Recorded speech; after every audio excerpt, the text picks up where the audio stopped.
With all the attention on disclosure and UFOs in the news, I felt it was time to maybe start the conversation here on evolving humans.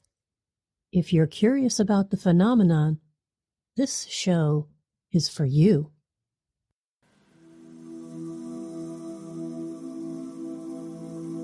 Welcome to Evolving Humans, the podcast for awakening souls. I'm your host, Julia Marie. Settle in and get ready for another spirited conversation.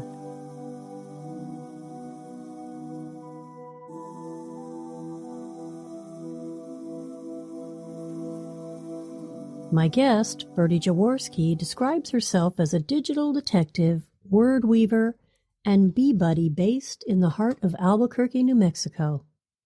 Birdie has a master's degree in digital forensics, and by day, she's a digital forensics specialist. By night, she's the driving force behind the largest UFO group in New Mexico and the most active UFO group in the country. They gather under the vast New Mexico sky and share stories, theories, and sometimes close encounters. Her website is www.abqufos.com. So I want to welcome you to Evolving Humans, Birdie. I know this is going to be an out-of-this-world conversation. Thank you, Julia. It's great to be here. I'm excited to talk about my passions. I always like to start with the same question, and you had a really interesting, life-changing encounter when you were a child. My opening question is always, what was it like growing up in Birdie's house? I am the oldest of 5 daughters. My parents had 5 of us, never had a son. And I loved being with my sisters, spending time with them. I grew up in a very religious household. And so talk about things like UFOs or any kinds of alternative theories in life wasn't really a part of my experience. So when I was 7 years old and saw a UFO, I didn't even have the language to describe it or even understand what it was. I can tell you the story if you like. I'm going to ask you because there was more to that story than what you just said. So will you please elaborate as to what happened to you in 1972? I was 7 years old in 1972 over Christmas break. And it was snowing outside. This was in Western Massachusetts, where I grew up.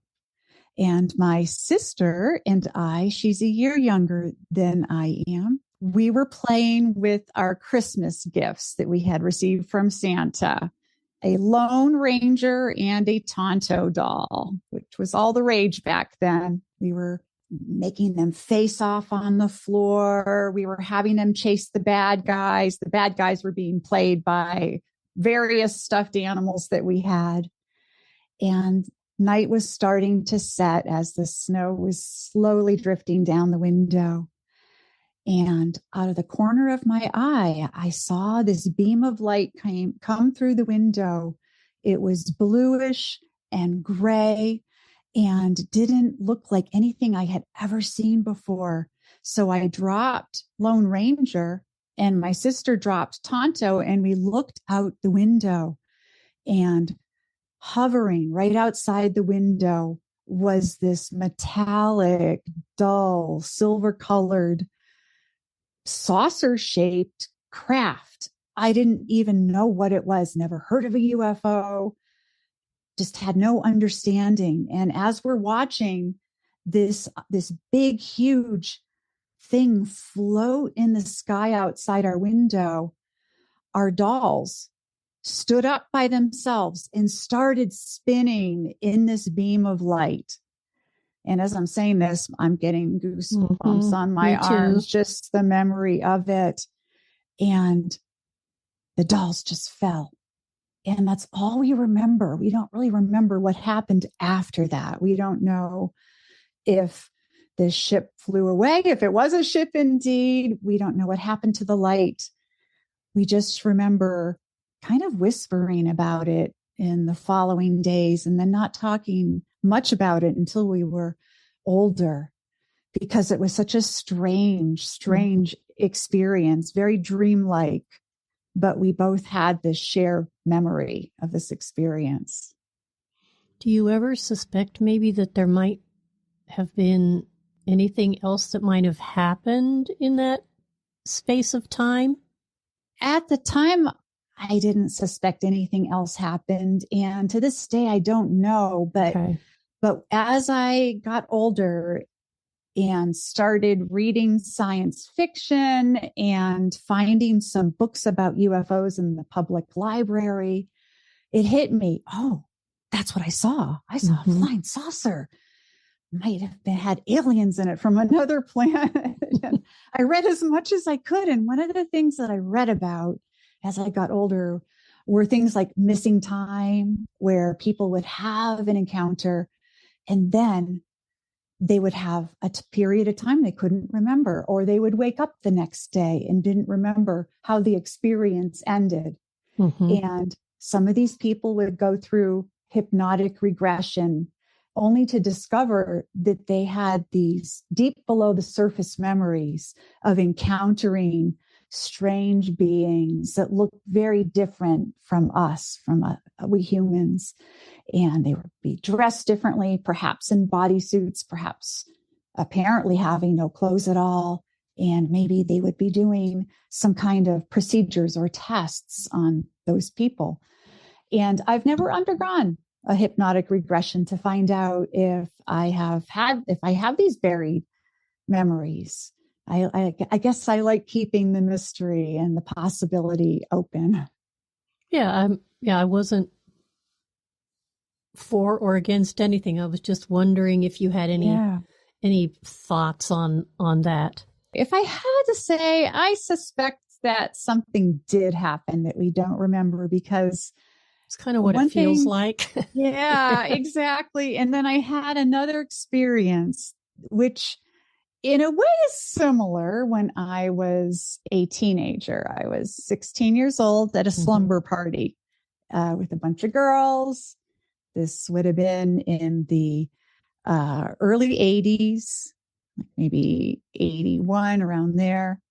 And we were having just a really fun time in the lower level of her house. She had those kind of traditional 70s ranch with the dual levels, and they had a rumpus room, as they used to call it, with the wood paneling on the sides and a sliding patio door that opened up into this huge field with trees rimming the field.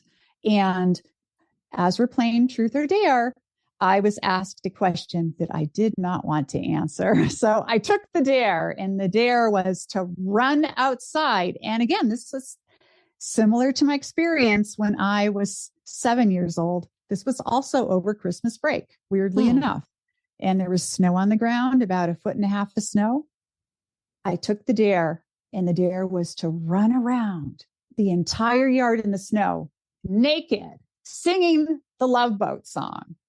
So I ripped off my clothes and started running around the yard singing the Love Boat theme song. I'm not going to torture anyone with that here right now. And I get halfway across the field, and I see this huge orangey reddish light coming from behind the trees. And I just stop in my tracks, and I'm not even feeling the cold at that point. And this big diamond-shaped object, as if you would take two pyramids, one on top of the other, so that it was a big diamond shape. Yep, base to base. Base to base, exactly. Yep. And it started floating over the field. I turned around. All my friends were looking out the door, the sliding patio door, which was open. And the last thing I remember was thinking, I could pick up this pine cone and chuck it at this thing, and it would hit it. That's literally the last thing I remember. The next morning, we're all at breakfast, and 3 of us out of 6 girls had completely red faces, as if we were sunburned. And the dad of the girl whose home that was said, "Were you girls into the makeup?" And we just were like, huh? Because we didn't quite remember any of it. And it was only on high school graduation, party after high school graduation. People were drinking the way kids do. And my best friend was throwing up in the bushes and I was holding her hair back. And there was something about the light in the sky, something about it. And it all came back to me. And I said, "Oh my God, do you remember that party, that sleepover party?" And my friend said, "Oh, we saw a UFO." And we gathered a couple of the other girls who had been at that party, who were at that graduation party. And we talked about it the rest of the night. And we couldn't believe that we didn't remember anything until that moment. Wow. Yeah. So it seems like at least 3 of you came in close enough contact with it, with whatever it was, to get sunburn. Right. And I don't know what caused that sunburn. I know that people who have had close encounters with unidentified craft like that, some of them have had things like radiation burns. Mm-hmm. And who knows? This was a long time ago now, and we didn't even remember the experience. So I don't know if I was exposed to something or if it was simply the light that the object was giving off was so intense that it gave me like a sunburn, something akin to a sunburn. Yeah. You're talking about the olden days. And, there's a lot of people. Hey, I'm part of the olden days. Okay. So there's a lot of people listening that don't have a memory of what life was like pre-internet, let alone what it was like to be obsessed with UFOs in an era before the World Wide Web. Now, I too waited with bated breath for my Omni magazine to show up in my mailbox. Oh, yeah. Okay. But I didn't go to all the conferences and things like you did. I didn't dive as deeply in, but I was fascinated. So I probably have some unconscious memories myself. Yeah. I've always had a connection with the space. Yeah. Remind us what that time was like to be somebody as actively obsessed as you were about the phenomenon. How hard did you have to work to get information?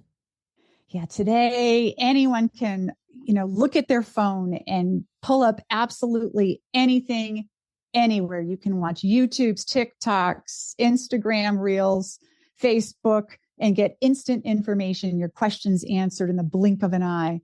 But back then in the 70s and through the 80s, when I was growing up, everything was so slow. You had to take books out of the library and request books, because I grew up in a small town in Western Massachusetts. Yeah, interlibrary loans. Interlibrary loans. And then you would request a book. Maybe they could get it. Maybe they couldn't. And you might not find out for 2 months if they could even get it. Maybe 6 months later, the book would show up at the library.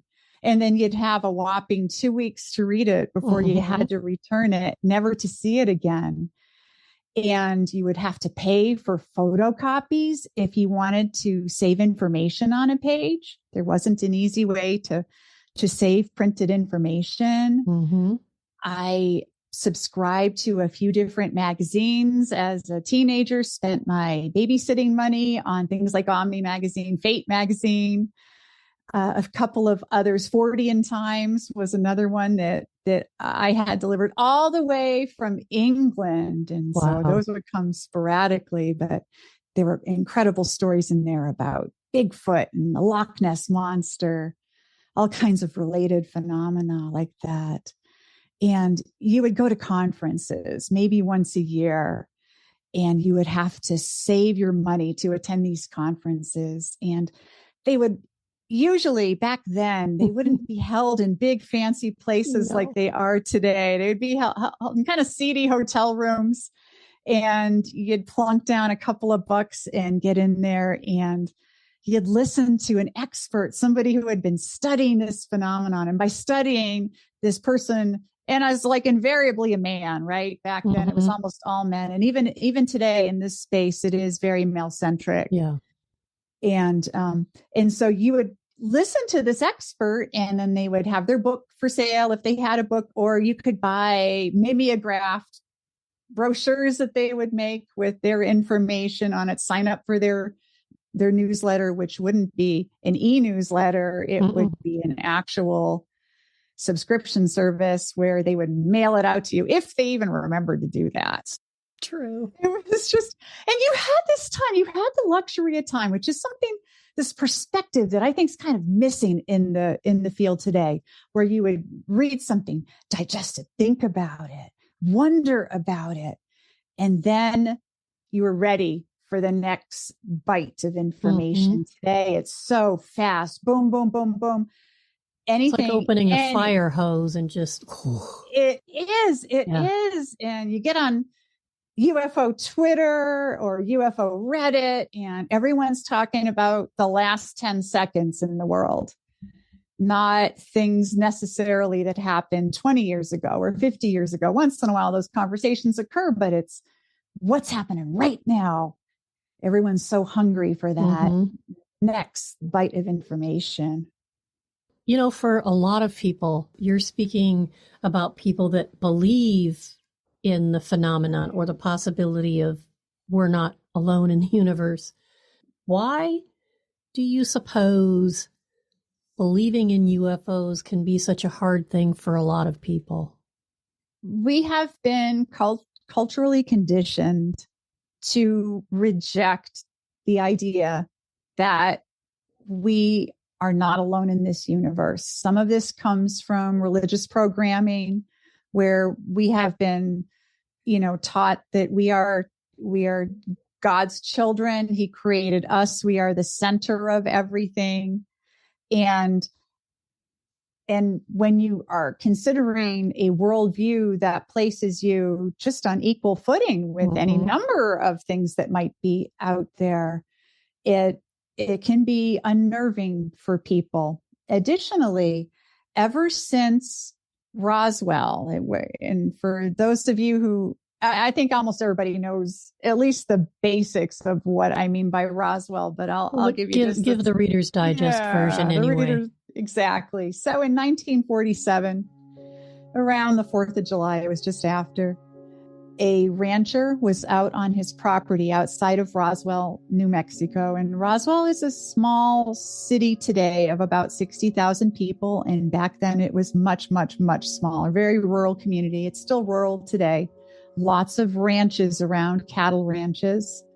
And there is some oil out there now, oil fields. But at the time, it was mostly just ranch property, small town with a newspaper called the Roswell Daily Record, which is still in existence today, still owned by the same family today, in fact. And this rancher, Mac Brazel, rode out to look at his cows, and he sees this big debris field. His ranch is covered in all of this strange metal, pieces of material he couldn't recognize. And it is scattered over a wide distance, very long distance. And so he goes into town, gets the sheriff, and says, hey, come out and take a look at this. Eventually, the military, the Roswell Air Force Base, which was there at the time, airfield, Roswell Army Airfield. It wasn't Air Force at that time. It was the Roswell Army Airfield. Yep. They sent military guys out. They locked that site down. Meanwhile, in another location a few miles away, the remainder of what had crashed was found. And what it looked like was essentially a broken up flying disc. And inside of it were several small bodies. Allegedly, there were bodies that were no longer living. And the Roswell Daily Record put out a story that a disc had been retrieved by the Army airfield. And there was a quick cover up. And today, most people say, oh, it was a weather balloon because that was the official story given. And then other stories were given by the government in the subsequent years. It was test crash dummies. It was a mogul weather balloon. And they've never admitted that it was anything beyond that. But there have been literally hundreds of witnesses to this event who swear, many of them literally on their deathbed, that what crashed there was some kind of unidentified craft that could not have been made by a human, and that the occupants absolutely could not have been humans. They were the size of children, about 3 feet tall, maybe a little bit bigger, and they didn't look like we look at all. And so that's the Roswell incident, and that cover-up has continued. And part of the cover-up has been to ridicule anyone who even offers any kind of explanation or evidence or photos or videos or anecdotal stories, firsthand, secondhand stories that they have seen things or people they know have seen things. You're automatically labeled a crackpot, a nutcase. I mean, I've been called all these things. So we don't quite have the stigma now because we have members of Congress who are looking into this phenomenon and who are admitting that, hey, there's something real here. So ever since Roswell, that's why, to circle back to your question, that's why people have a hard time, I think, accepting that this could be real, because they're afraid of admitting perhaps what they think could be real, or they've been so conditioned to believe that it has to be fake for all of these reasons, religious and just social conditioning. It's hard to believe in if you haven't had an experience or you haven't done the research, I would think. You know, I like to always refer back to what were Ezekiel's wheels. That's right. Okay, that's biblical. There's so many crazy stories, biblical stories. There are stories about the sons of God, some kind of creatures coming from the sky and coming down to earth and impregnating human women.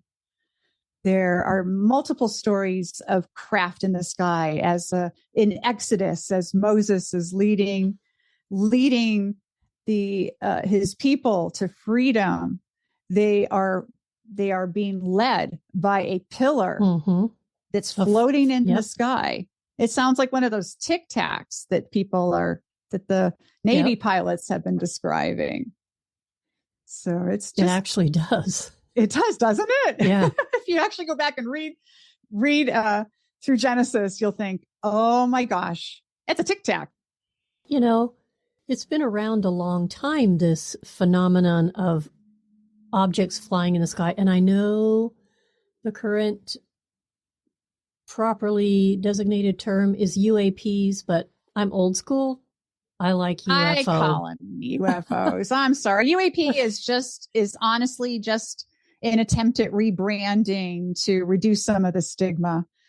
And I mean, I do understand why. Unidentified aerial phenomenon is what UAP stands for. And sure, sometimes it may not be technically an object, as in UFO, the O being object. Maybe it is some kind of strange thing. So I understand the UAP terminology, but man, UFO just rolls off the tongue. Yeah. So I just wanted to put a little side note in there. I know the proper term is UAP these days, but I'm sorry, UFO feels more right to me. If I'm someone who's having a hard time believing in UFOs, I mean, after all, why should I even care? Yeah, why should anyone care? I think that it is, quite honestly, the most compelling story in the entire history of humanity.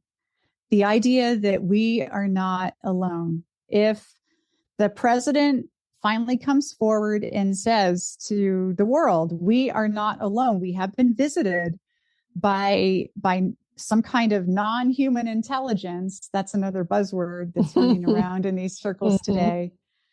You can call them aliens, non-human intelligence, whatever you want to call them. If the president comes out and says that they do exist, it's going to create a complete existential crisis, I think, for so many people that haven't allowed for that in their kind of internal tapestry.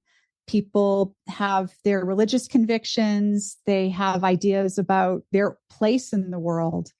This is important. If we have been visited by beings that have technology that is so superior to us, just the knowledge of that technology that the government has allegedly been hiding and reverse engineering. There's plenty of evidence to suggest that, and testimony to Congress by whistleblowers has suggested this. Then we are in possession of life-changing technology. Things like energy devices that could stop our use of fossil fuels and help heal our environment. Technologies that could stop world hunger, that could stop perhaps just this escalation of aggression that we are so guilty of as a human species. And this is why you should care about UFOs. It allows you to consider who you actually are in this universe. You're just a human being, one of many species, and you're on this one beautiful blue planet. And it's a tiny, tiny place in a huge, vast ocean full of bigger fish. And there is some beauty in recognizing that. I think that's like one of the great teachings of most mystics, is to realize that you are a small breath in a large breathful. If it was actually brought to public view, then the potential for the world to be basically the Eden it was designed to be, right, could be achievable, but then many things would have to change.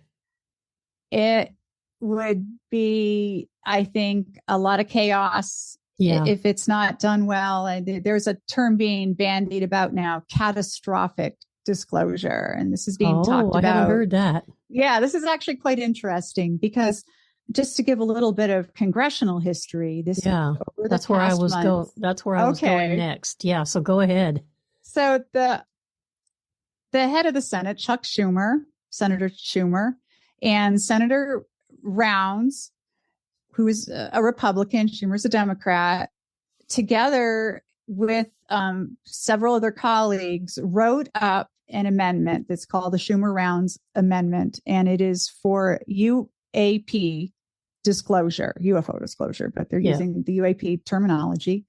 And this amendment passed the Senate, and it did not pass the House as it was written. It was gutted to some extent. And the language in this bill is breathtaking. It's over 64 pages long.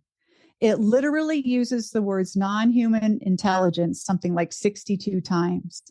And it describes, in this language, it calls for controlled disclosure to the American public about the reality of not only that UFOs, UAPs exist, but that the government has actual craft and actual bodies, which they call biologics in the paperwork, in their possession and in the possession of defense contractors.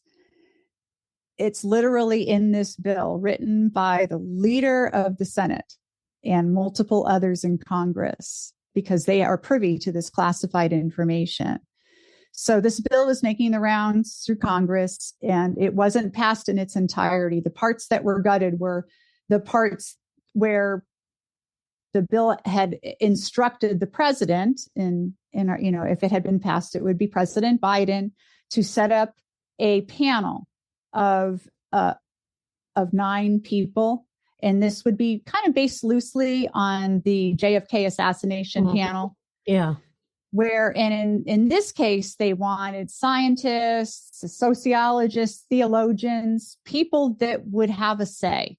And they would weigh the evidence and comb through all of these years, 75 years of history with the phenomenon, all of the reports collected, classified reports, not reports that have ever been revealed to the public, things we don't know about.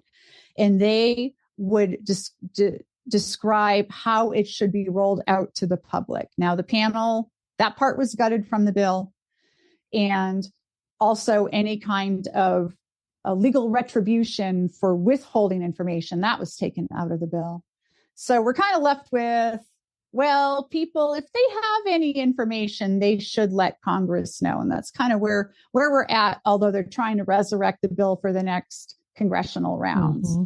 But if you're paying attention to Congress, these people are taking it very seriously. And what's interesting is it's a bipartisan effect. It's not just Republicans or Democrats who are interested. They're working together on this. You have people like in the House committee that did the congressional hearing. Do you know the committee name or something?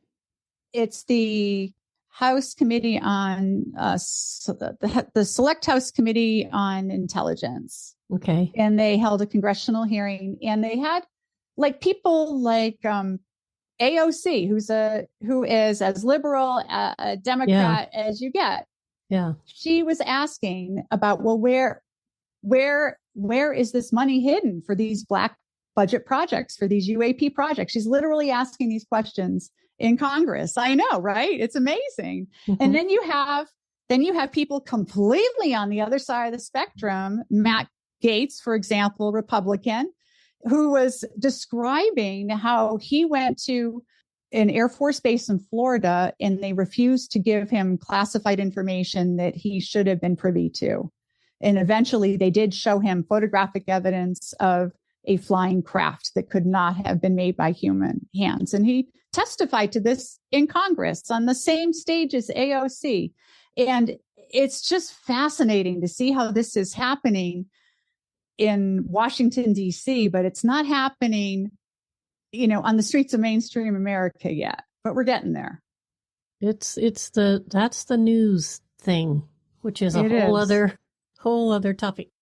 Thanks for bringing that to my attention. I'm going to do a little digging and see if I can find the exact number of the bill and maybe take a look at that and put it in the show notes if I can find it. Oh, I can email you the. Perfect. I'd love to put it in the show notes for people that are interested. It'd be good to follow up on it. You need to look at it. People probably would love to read it. It's absolutely fascinating language. And I know it was eye-opening for a lot of people who did not believe in UFOs, UAPs, non-human intelligence, aliens, whatever you want to call all this stuff. People that were on the fence or very skeptical. Mm-hmm. They read this bill and they said, holy cow, there's got to be something real here. If these serious, congressional members are saying this, it's got to be something there.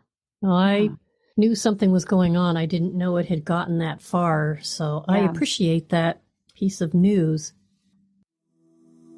Well, that's our time for today.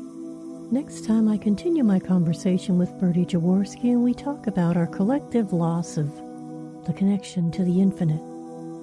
The Taos, New Mexico hum, the Ghost Ranch, a connection to the field, and Skinwalker Ranch and the Hitchhiker Effect. To all you evolving humans, thank you for your continued support of this podcast. If you found value in this episode, please hit subscribe on your favorite podcast player. And now, here's a quote for you to ponder as you go about your day. I believe there's other forms of intelligence in the universe. I've seen and heard some pretty convincing UFO stuff. Besides, if we're the most intelligent things in the universe, well, that's just depressing. Rika Sharma.